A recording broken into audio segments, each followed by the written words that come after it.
ETA dejó las armas hace 10 años, pero sus siglas se siguen escuchando entre las paredes del Congreso. Hoy hablamos con un diputado socialista que ha pasado parte de su vida con escolta y que fue lehendakari del País Vasco cuando la banda aún estaba activa. ¿Cómo es vivir bajo el terrorismo de ETA? ¿Conocemos los jóvenes los sucesos de esos años?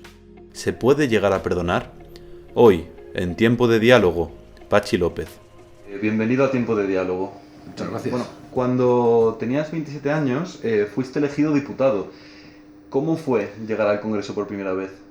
No, creo que tenía menos, pero no fui elegido. Vamos a ver, yo iba en una lista del Partido Socialista de Euskadi, en la que también iba Nicolás Redondo, secretario general de la OGT en aquel momento, y iba otro compañero también líder de la OGT, y fue cuando aquella famosa huelga y aquel conflicto entre el Partido Socialista y la Unión General de Trabajadores por un asunto que tenía que ver con cosas laborales y las pensiones, y entonces tanto Nicolás como el otro compañero dimitieron y la lista corrió. Yo iba más abajo y entonces salí después. Yo llegué aquí a mitad de legislatura. Y claro, en el fondo era un chaval que llegaba a un Madrid en el que estaban los grandes monstruos de la política de aquella época, ¿no? En el año 85. Felipe González, Carrillo, Fraga, Suárez, todos los que pusieron los cimientos de la construcción de este país. Entonces yo me pasaba el día aquí en el Congreso acojonado. Y aprendiendo mucho, sobre todo. Es verdad que impone. Sí, imponía mucho. Ahora, si hubiera venido ahora, no es lo mismo. Se impone como visitante, me imagino que como representante de... Sí, no, sobre todo porque te encuentras con aquellas figuras gigantes que, como digo, eran los que habían empezado a construir la España democrática, la España de los derechos y las libertades que hoy disfrutamos, ¿no? ¿Y cómo ha cambiado con la llegada de Podemos, Ciudadanos y Vox? Pues la verdad es que ha cambiado más bien poco. Hay más partidos pero ¿qué han traído? No lo sé. No lo sé porque la política ha cambiado, me imagino. Sí, ha cambiado. Ahora la política, al estar más atomizada la representación ciudadana, al ser más partidos, obliga más a buscar acuerdos entre diferentes partidos políticos, ¿no? Y eso no está mal. El que la pluralidad de la sociedad se refleje en el Congreso y que esa pluralidad obligue a entenderse a uno con los distintos, no es malo. Yo vengo de Euskadi, donde toda la vida hemos tenido que hacer esto, porque muy pocas veces ha habido gobiernos monocolor en el País Vasco y ha habido siempre gobiernos de coalición, o ha habido pactos de legislatura, entonces estábamos más acostumbrados a tener que entendernos, pero aquí, por ejemplo, la primera vez en la historia que hay un gobierno de coalición para gobernar el conjunto de España. El problema es cuando uno pasa un miércoles por la mañana en el Congreso y ve que más es un concurso de insultos que un debate de ideas políticas, ¿no? ¿Crees que el bipartidismo está muerto o volverá? No, pero eso lo deciden los ciudadanos y las ciudadanas con su voto. Yo no creo que el bipartidismo hubiera sido el peor de nuestros males, como algunos nos dicen, ni el mejor de nuestros bienes. Es la ciudadanía en la que cada momento decide quién quiere que la represente. Y eso nos obliga a unas cosas o a otras. Antes se gobernaba llegando a acuerdos con un partido o con ninguno, porque a veces había mayorías absolutas. Ahora sabemos que no hay, ni seguramente habrá mucho tiempo, mayorías absolutas, y como te decía antes, esto nos obliga a utilizar dos herramientas de la política que igual se habían usado poco, que es el diálogo y el entendimiento. Claro, pero eso también obliga a otras cosas, que por ejemplo estamos todavía menos acostumbrados, es a poner en valor la renuncia. Lo que significa eso, porque claro, yo no pudiera negociar contigo intentando ganarte por 10-0 o intentando imponer el 100% de lo que yo pienso, sino tengo que escucharte, tengo que entender parte de todo lo que me estás proponiendo y tengo que acercarme. Hablando de debates, ¿por qué decides presentarte a las primarias del Partido Socialista? Bueno, primero no es una decisión personal, en última instancia sí, pero es colectiva de una parte del Partido Socialista que dice, mira, podemos ir a un choque de trenes, podemos ir a una ruptura del partido. Claro, esto hay que pensarlo en aquel momento, ¿eh? Y quizás haga falta una figura que tienda puentes, que intente unir más que confrontar, ¿no? Y bueno, pues para adelante. Yo nunca me he puesto de perfil, ¿no? ¿Y crees que esos puentes se han llegado a tender? Vamos, bueno, en este momento el Partido Socialista Obrero Español está perfectamente.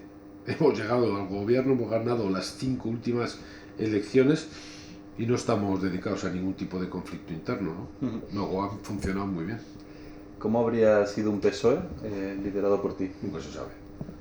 Pero ahora estamos muy a gusto, porque como te digo, hemos ganado 5 elecciones las últimas y gobernamos en España, ¿eh? Cosa que hace que cuando fueron esas primarias no lo pensaba nadie. Algunos nos daban dos duros por nosotros, algunos decían que íbamos a ser como el PASOK, que decía que íbamos a desaparecer. Mira. ¿Y tú te habrías sentido cómodo pactando con Podemos, siendo tú secretario general? Yo pacté con el PP, para gobernar en Euskadi, y me separaban también muchas cosas. Pero yo siempre digo que los pactos se pueden hacer de dos maneras. Uno pensando con quién los hago, pero eso no sé de dónde nos lleva, y otro pensando en para qué son. Y yo pacté con el PP para dejar atrás un tiempo de conflicto político en Euskadi, que era la época de Ibarretxe, para combatir al terrorismo, para defender el estado del bienestar, las libertades en Euskadi, y por eso pacté con el PP, con el que me separaban muchas cosas. Y en este caso el Partido Socialista ha pactado con Podemos porque no había alternativa para gobernar este país. Y sobre todo porque no íbamos a permitir que siguiera gobernando una derecha que estaba recortando nuestros derechos, nuestras libertades, que estaba debilitando, desmontando el estado del bienestar, y había que dar un giro de 180 grados a las políticas que se estaban haciendo. Bueno, pues eso se pudo hacer con Podemos. ¿Y qué te parecen las críticas de dirigentes históricos como Alfonso Guerra o Felipe González al gobierno de coalición? Pues que no me gustan, ¿no? Que ellos también tuvieron su tiempo y que seguramente hubo otros socialistas que criticaban algunas de las cosas que se hacían y que tampoco les gustaba a ellos que les criticaran, ¿eh? En absoluto. A mí me gusta más cuando las críticas son constructivas y aportan. ¿Cómo describiría a Bildu en una frase? Vamos a ver, no, es que esto no es una frase, porque muchas frases que oímos aquí, por resumir, son insultos y son barbaridades. Y lo primero que tenemos que decir de esta cuestión y de si el Partido Socialista ha pactado los presupuestos con Bildu, es que a algunos parece que hay que recordarles una buena noticia, que es que a ETA la derrotamos hace 10 años. Y que una de las consecuencias de haber derrotado a ETA es que la izquierda abertzale esté haciendo lo que está haciendo ahora, que es política. Política con las herramientas de la política y con la representación que le dan los votos. Era lo que le habíamos pedido toda la vida en aquella frase que se hizo famosa de Alfredo Pérez Rubalcaba, o bombas o votos. Bueno, ahora hacen política con sus votos. A partir de ahí, de Bildu a los socialistas nos separa todo un recorrido ético que Bildu todavía no ha hecho. Por lo tanto, ¿nos gusta tener que pactar con Bildu? No. Pero es que uno no está en política para hacer lo que le gusta, sino para hacer lo que tiene que hacer. Y en este momento, nuestra obligación, cuando uno gobierna en un momento dramático para un país como estamos viviendo ahora, la obligación es que hubiera un presupuesto, unas cuentas que nos permitieran tener recursos para reforzar el sistema de salud, para reforzar el sistema de educación, para reforzar la red de justicia social, de solidaridad, para impulsar la economía productiva. Y cuando otros partidos se han negado a cualquier entendimiento para poder poner en marcha esto, pues el gobierno ha buscado los socios, que eran de la investidura también, para obtener unos presupuestos. ¿Y cuál dirías que ha sido el elemento que ha cambiado el voto de Bildu y que ha hecho que vote a favor? Vamos a ver, lo que se ha negociado con Bildu son partidas que creo que son de 9 millones de euros o algo así, para cuestiones que tienen que ver con algunas cosas del País Vasco. Otros lo relacionan y lo venden. No, es que han acercado presos. Y ese es el campo. Primero, lecciones sobre esto ninguna. Aznar acercó más de 400 presos terroristas cuando ETA asesinaba. Y la política de dispersión penitenciaria era una pieza fundamental de la política antiterrorista. Ahora no hay terrorismo, no existe ETA. Y lo único que se hace cuando se acerca a un preso es cumplir con la ley. Y además se le cuenta a las víctimas que se va a hacer esto. Por lo tanto, eso no es ningún cambio de cromos para aprobar los presupuestos. Eso es cumplir con la ley, porque a ninguno se le ha sacado de la cárcel, a ninguno. ¿Crees que el acuerdo presupuestario con Bildu sería aprobado en un referéndum en las bases del Partido Socialista? Sí, explicado, sí. La cosa que dices es que no se entiende, pues explícalo. ¿Explicado sí? Sí, estoy convencido. Que no se está explicando lo suficiente, ¿crees? Sí, no, es mucho más fácil que a través de muchos medios aparezca las barbaridades que se suelen decir y todas estas cosas. Otra vez, hoy estos 4 días estamos discutiendo las enmiendas por secciones a los presupuestos. Da igual que estemos hablando del Ministerio de Industria, de Agricultura, todos los portavoces de los partidos de la derecha, Vox, Ciudadanos, PP, da igual de qué estemos hablando, que saca el tema de Bildu, saca el tema de que hemos acercado presos. Claro, que a los socialistas y a la ciudadanía en general, cuando uno les explica los presupuestos y que gracias al acuerdo que hemos conseguido vamos a reforzar el sistema de salud público, vamos a mejorar, vamos a hacer una inversión en educación como nunca en la historia, un 70% más. Vamos a reforzar la red de solidaridad que tejemos para impedir que haya millones de personas que en una crisis como esta se queden en la marginación, en la exclusión, en la pobreza. Vamos a ayudar a la economía productiva, a las empresas, a los autónomos. Vamos a desplegar políticas para hacer esa transición ecológica que necesita. Pues, si le explicamos todo esto, si explicamos cómo hemos conseguido, porque parece que nos ha llovido del cielo, pero antes ha habido un proceso en el que Pedro Sánchez ha ido a Europa a pelear para conseguir fondos. Y hay 140.000 millones que van a venir, que tenemos que usar para poner a este país mirando al futuro. Oye, todo esto está en estos presupuestos. Cambiando un poco de tema, ahora últimamente oímos hablar mucho de ETA, pero muchas veces por personas que no han vivido en esa época. Como tú sí lo has vivido, ¿cómo era vivir bajo el terrorismo?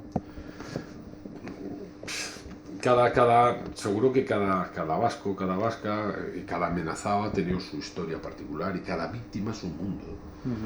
Las víctimas también entre ellas son plurales y piensan de manera distinta. Mira, el otro día estuve hablando con una periodista argentina porque parece que en Argentina ha ido, como decía ella, a full la serie Patria. Y a raíz de esto me entrevistaron, ¿no? Y claro, hay cosas que vas dejando atrás y vuelves a recordar como yo he tenido, por ejemplo, poner mi caso particular, que no es el más grave. He tenido que vivir 25 años con escolta, he tenido que cambiar muchas veces de casa porque aparecían los papeles con seguimientos hechos. He enterrado con muchos compañeros, he llevado muchos féretros encima de mis hombros y no se me ocurriría nunca utilizar a las víctimas como están haciendo otros en este momento. ¿Cuál fue el momento más duro de la lucha contra el terrorismo para ti? Cada funeral, enfrentarte a cada familia. Por ejemplo, yo cuando fui Lehendakari, antes de poder nombrar mi gobierno, ETA sacó un comunicado diciendo que todos los miembros de ese gobierno, cuando todavía no los había nombrado, eran objetivos directos de la banda terrorista. Por lo tanto, costó hacer ese gobierno y fueron unos valientes los que no dijeron que no para estar ahí, ¿no? Además, a los pocos meses nos recibieron con el asesinato de un policía en Bilbao. Esos momentos son muy duros, pero también te hacen reafirmarte y tener determinación para acabar con eso. Como comentabas, has tenido muchos conocidos que han sido víctimas de ETA. ¿Se puede llegar a perdonar? Muchos dicen que, algunos han dicho, que podrían perdonar pero no olvidar. Y otros dicen que no perdonarán nunca, ¿no? Por eso te digo que cada víctima es un mundo y cada víctima tiene su pensamiento, y a las víctimas se le debe eso que exigen, ¿no? de memoria, dignidad y justicia. Y yo creo que lo que queda ahora, después de que ETA fuera derrotada hace 10 años por la democracia, por la efectividad de las fuerzas y cuerpos de seguridad del Estado, por la contundencia de la justicia, por la acción también de la política, por el rechazo social mayoritario, lo que queda es no olvidar, efectivamente. La memoria, a veces, es verdad que a veces en la sociedad vasca se quiere pasar la página muy rápido, ¿no? Porque es verdad que uno no puede vivir permanentemente paralizado por el terror, pero no podemos pasar las páginas sin leerlas. Y la memoria es fundamental. Pues la memoria, a veces uno tiene la sensación, digo, joder, la gente pensará que esto de la memoria y el relato, ya están aquí los políticos jorobando, después de que hemos acabado con esto, ¿no? Pues no, tiene una importancia vital. Primero porque la memoria en el fondo es un muro que tú levantas para que nadie nunca más en Euskadi coja una pistola, mate al que piensa diferente y algunos lo quieran convertir en un héroe salvapatrias. Y segundo, la memoria, el relato veraz, cuando tú cuentas una cosa, la cuentas con una serie de consideraciones y de valores éticos detrás. Esto es un asesinato, esto estuvo mal, esto tal, no sé qué. Y esos valores éticos tienen que formar parte de los pilares en los que construyes una sociedad, porque si no, construyes una sociedad amoral. Hablando de memoria, según un estudio de GAT3 que se ha relacionado hace poco, un 60% de los jóvenes no es capaz de identificar a Ortega Lara y un 80% no conoce la figura de Ernest Lluch. ¿Cómo es posible que sepamos tan poco de un tema tan importante? Pues porque hemos pasado una página demasiado rápido, seguramente, y por eso algunos estamos empeñados en que eso no suceda, ¿no? Pero se habla mucho de ETA, ¿no? Sí, pero se habla de ETA para atacar, fundamentalmente al Partido Socialista, ¿eh? Nosotros nunca hablaremos de ETA, nunca utilizaremos el terrorismo para atacar a un adversario político. A mí me parece indecente, me parece inmoral. No es la primera vez, Mariano Rajoy lo hizo con Zapatero. Y es auténticamente indecente e inmoral. Cuando hemos compartido, para entendernos, trinchera en el País Vasco y tenemos detrás cada uno lo nuestro de sufrimiento y de compañeros y compañeras asesinados.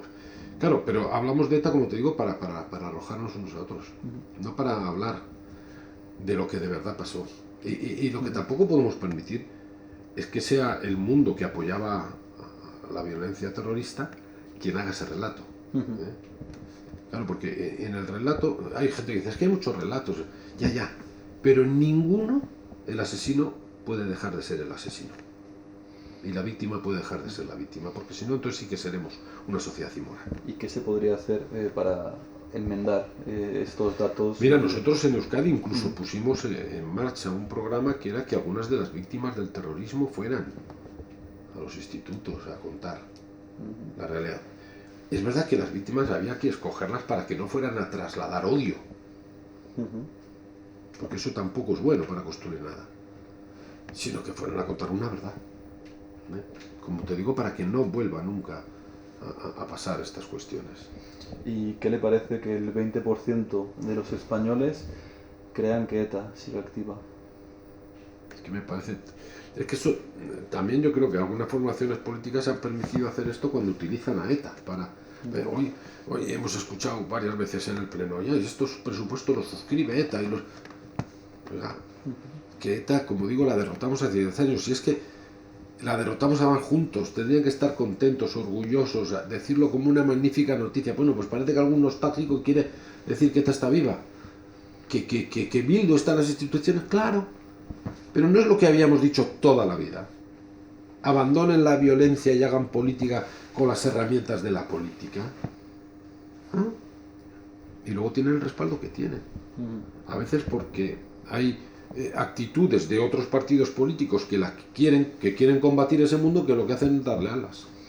¿Qué sentiste cuando Abascal leyó los nombres de todas las víctimas del terrorismo en la moción de censura? Los hemos leído varias veces. No, me parece que las utilizaciones los hemos leído varias veces institucionalmente, es decir, representando a todos. Cuando se utilizan de manera partidista y partidaria me parece un error. ¿A qué crees que se debe el auge electoral de Vox en España? Bueno, yo no quiero quitar la parte de autocrítica que nos corresponda, porque en el fondo, si hay un auge es porque hay un caldo de cultivo donde crecer. Y no es verdad que todo el mundo es que sean unos fachas. Que los hay. Y hay nostálgicos del régimen, de Franco, evidentemente. Y hay algunos que prefieren una dictadura a una democracia. De hecho, cuando el propio Abascal dice esto de el peor gobierno de hace 80 años, es decir, que él prefiere el gobierno de la dictadura a un gobierno democrático. Pero a la vez hay mucha gente a la que hay un discurso extremista, radical, que en el fondo es racista y es xenófobo y es machista y tal, que cala. Porque hay un caldo de cultivo en el que hay gente que lo pasa mal y que quiere que alguien le diga quién es el enemigo y que le va a resolver los problemas. Este es el peor de los populismos. Esto no es nuevo. Esto lo hizo Le Pen en Francia. Le Pen, donde nace y crece, es en los barrios humildes de Marsella, con un discurso contra los inmigrantes, un discurso absolutamente racista, y hay gente que lo pasa mal y que compra, es verdad, el inmigrante viene aquí y me quita el trabajo. Ahora, es absolutamente detestable que se pueda hacer ese discurso. Pero la cosa previa es que hay gente que lo está pasando mal. Esa extrema y por lo tanto hay que ayudar eso. Claro, esa extrema derecha ha surgido porque los partidos socialdemócratas y democristianos se han olvidado de los barrios humildes. Pues por lo menos no lo hemos hecho lo suficientemente bien. Yo hablo de los míos. Es decir, la sociedad de la democracia para mí es uno de los mejores inventos de la humanidad en el último siglo. De hecho, sí que pone en marcha el mejor invento, que es el estado del bienestar. Pero de alguna manera, el estado del bienestar y el mundo tal y como lo conocemos después de la Segunda Guerra Mundial es un pacto entre esa izquierda socialdemócrata y el capital. Y claro, y el pacto dice, venga, yo te respeto lo del mercado libre, yo te respeto la propiedad privada, yo te respeto la ganancia, a cambio de que a través de una fiscalidad progresiva tú me sostengas un estado del bienestar, unos servicios públicos, una red que haga que todos progresemos colectivamente. El problema es que la socialdemocracia seguramente pensó que ya estaba todo. Y cuando tú dejas libres a los lobos, se comen a los corderos. Entonces, como dimitimos hace años, pues ha habido cosas que no las hemos hecho lo suficientemente bien. No hablo en España, hablo en conjunto, porque en un mundo global lo que necesitamos es alguien que globalmente plantee una alternativa a esas manos invisibles que decía Adam Smith, que está manejando más cosas, ¿no? Y eso no existe. En los últimos años, el Congreso se está viendo un tono más duro en el Congreso. Ese tono más arisco, más belicista en algunos casos, se ha trasladado también a las relaciones interpersonales de los diputados. Vamos a ver, el Congreso, te lo decía antes, que de alguna manera parece un concurso de insultos. Y parece incluso que dentro de algunos partidos uno medra dependiendo del grado de insultez que tenga. Es un palabra, ¿no? Pero parece que es así. Hay discursos que se hacen en la tribuna del Congreso que tú le quitas las descalificaciones, los insultos y no hay nada. Ni medio folio escrito o ni media idea. Con lo cual eso es terrible. Porque los debates pueden ser todos los duros, todos los contundentes que tú quieras. Pero sobre cosas, sobre contenidos. Claro, es que ya sé que me voy de la cuestión, pero es que si tú sigues un debate del Congreso, ¿cuántas veces habrá gente de derechas, y lo digo, de derechas, que sale a decir, es que esto hay que dejar la ideología aparte, es que esto hay que dejar la política aparte? Oiga, yo sin ideología no salgo de casa. No, porque la ideología es lo que me permite, y permite en general, ordenar y defender los valores éticos que yo tengo. ¿Qué es esto de dejar la política aparte o la ideología aparte? Yo podré pactar contigo que tienes otra y podré acercarme y dejar parte de la mía. ¿Pero qué es esto de dejar la ideología y la política? ¿Hemos inventado otra cosa que no sea la política para resolver asuntos? En una época en la que hay más diálogo, como tú indicabas, que no hay mayorías absolutas, ¿Sí? Que es un momento de hacer pactos con personas con las cuales no concuerdas ideológicamente, sorprende que haya más insultos y que haya más... No sé si es así o si es una percepción, pero que se percibe que hay un tono mucho más agravado. Pues es lo que te estoy diciendo. Entonces, claro, yo soy un ciudadano y he elegido esto para que me arreglen mis problemas, no para que se insulte. Claro, si yo lo entiendo. Claro, y hay un gobierno que pone unos presupuestos, como te digo, encima de la mesa, porque claro, es que teníamos unos presupuestos ya caducados, que venían de la época de Montoro.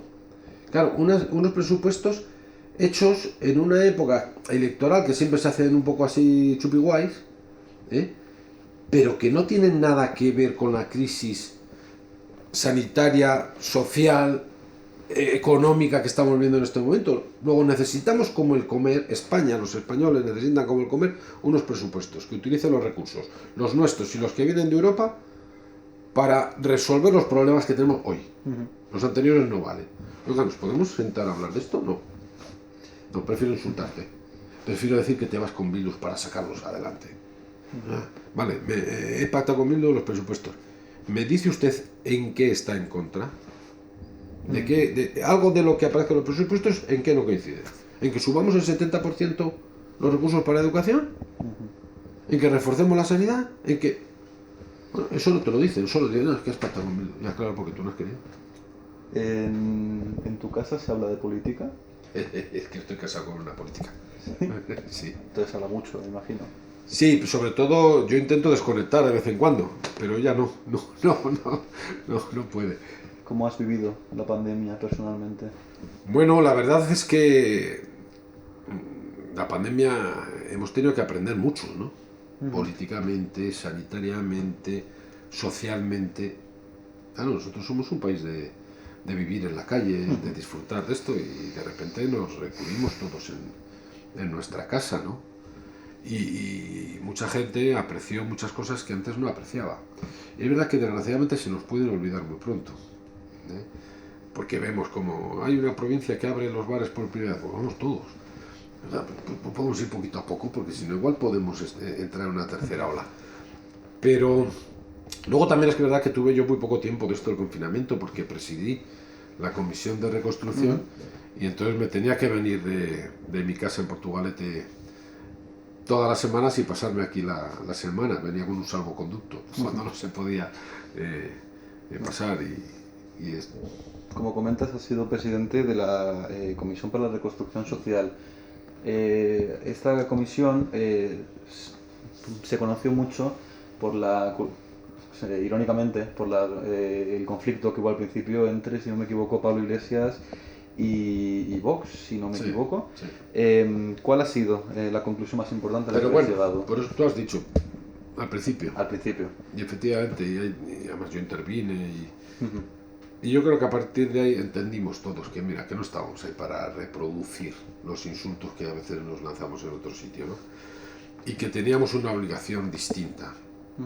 Habíamos decidido que tal lo que estábamos viviendo y lo que nos venía necesitaba que por lo menos hacer el esfuerzo de intentar ponernos de acuerdo en temas que tenían que ver con la salud, temas que tenían que ver con la recuperación económica cuando hay una crisis económica, en temas que tenían que ver con Europa, con la importancia que tenía para ayudarnos a salir de esta, y en temas que tenían que ver con las políticas sociales para que hubiera un tejido solidario que evitara dejar a mucha gente en la cuneta, ¿no?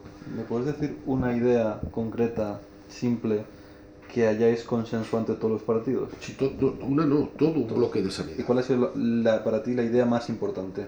Es que fíjate, porque todo lo que hayamos aprobado ahí, si no aparece ahora en los presupuestos, da igual.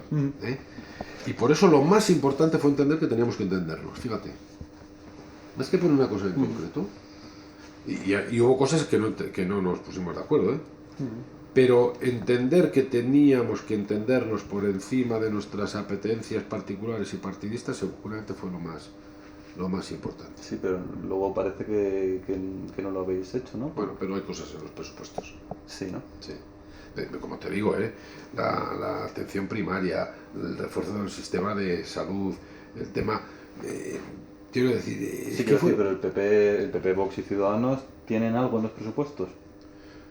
No tienen. Quiero decir, alguna idea que podamos decir heredada de sus posiciones o de sus posiciones en la comisión. Sí, claro, si todo esto... O me dirás tú que el PP está en contra de esto que te estoy diciendo. No está en contra. Lo que pasa es que tienen una posición política que es a este gobierno ni agua. Tú has desempeñado, aparte de esta presidencia de la comisión, decenas de cargos diferentes. ¿Cuál ha sido el que más has disfrutado? Pues que los cargos son, alguno decía que era una carga. Porque tú al principio dices, qué ilusión, pero luego la responsabilidad es brutal, ¿no? Pero para mí el fundamental es el Endacari, claro. ¿Y al que menos has disfrutado? No es que no lo haya disfrutado menos, pero que fue poco tiempo el de presidente del Congreso. Claro. 4 meses fueron, ¿no? 6 meses. 6 Lo que meses. pasa que además fue la primera vez que aparecía Podemos, que aparecía Ciudadanos, con unas formas distintas. Ellos también, yo creo que llevaron al extremo su posición, a veces la teatralidad. Tuvimos de todo, tuvimos niños, bebés en el Congreso, tuvimos de todo en aquel momento. ¿Qué fue lo más...? Tuvimos un gobierno en funciones que no quería someterse al control de la Cámara y acabamos yendo al Tribunal Constitucional, que nos ha dado la razón, por cierto. Sí, fue la primera época tumultuosa, que supuso un antes y un después de lo que había hasta ese momento. ¿Te habría gustado acabar la legislatura o fue un alivio que se acabase? Las cosas vienen como vienen, y no, pero me hubiera gustado tanto. Ahora a veces veo a la pobre Meritxell en algunos de estos plenos broncos y digo, pobrecita mía, ¿cómo lo estará pasando, no? Y más ahora, porque si eres presidente del Congreso tienes la obligación de dirigir los debates, de ser responsable de todo esto, de ordenar los trabajos, pero también tienes otra parte institucional, pública, fuera de esta Cámara, que es la tercera autoridad del Estado, ¿no? Y vas a muchos encuentros y hablas con muchísima gente y tú dices lo que piensas y recibes lo que piensan otros, ¿verdad? Claro, todo esto ahora con el confinamiento no existe. Entonces Meritxell hace solo la parte de dirigir los plenos y hay veces que tela, ¿Qué cosa cambiarías del funcionamiento interno de los partidos? Nosotros, el Partido Socialista, lo cambiamos cada 4 años. Cada vez que tenemos un congreso, vamos avanzando en cuestiones, revisamos cómo hemos hecho y para mí es uno de los partidos más democráticos que existe. Nosotros tenemos primarias desde hace mucho tiempo, tenemos órganos de control de todos los ejecutivos. Si pudieras cambiar una cosa del funcionamiento de las primarias en el PSOE, ¿cuál sería? ¿Del funcionamiento de las primarias? No, simplemente... ¿No cambiarías nada? No, vamos a ver. Del sistema, no. Lo que tenemos que cambiar todavía es la mentalidad y la cultura. Porque tú estás poniendo en marcha un sistema para el que también hay que acostumbrarse. Porque algunos, no hablo de las primarias estas que hicimos Susana, Pedro y yo, ¿no?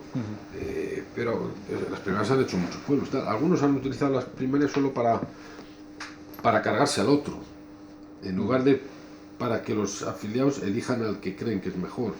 Entonces esa cultura, oiga, esto no es para cargarse al otro, esto es para ver cómo elegimos al que creemos que mejor nos representa, todas estas cosas. Bueno, pues a veces esto tiene que ir evolucionando, ¿no? Y las primarias también requieren, porque claro, nosotros somos un partido que era muy democrático, pero representativo, y entonces ahora es representativo también, ¿no? Pero claro, cuando es la militancia la que directamente elige a los líderes, pues también tenemos que ver, y seguro que esto en los próximos congresos iremos avanzando, iremos valorando. Tú no puedes elegir nunca a un líder sin control, y entonces tienes que definir también cuáles son los controles, cuál es este tipo de cosas. En la última primaria, la que comentabas, iba de camino a cargarse el ganador al perdedor. Pero había un enfrentamiento que era más de ese estilo. Luego no ha pasado, luego fíjate, Susana sigue en Andalucía, yo estoy en la ejecutiva con Pedro, pero hubo un momento en el que las cosas estaban demasiado calientes. ¿Cómo crees que se puede implicar a más gente en la política activa?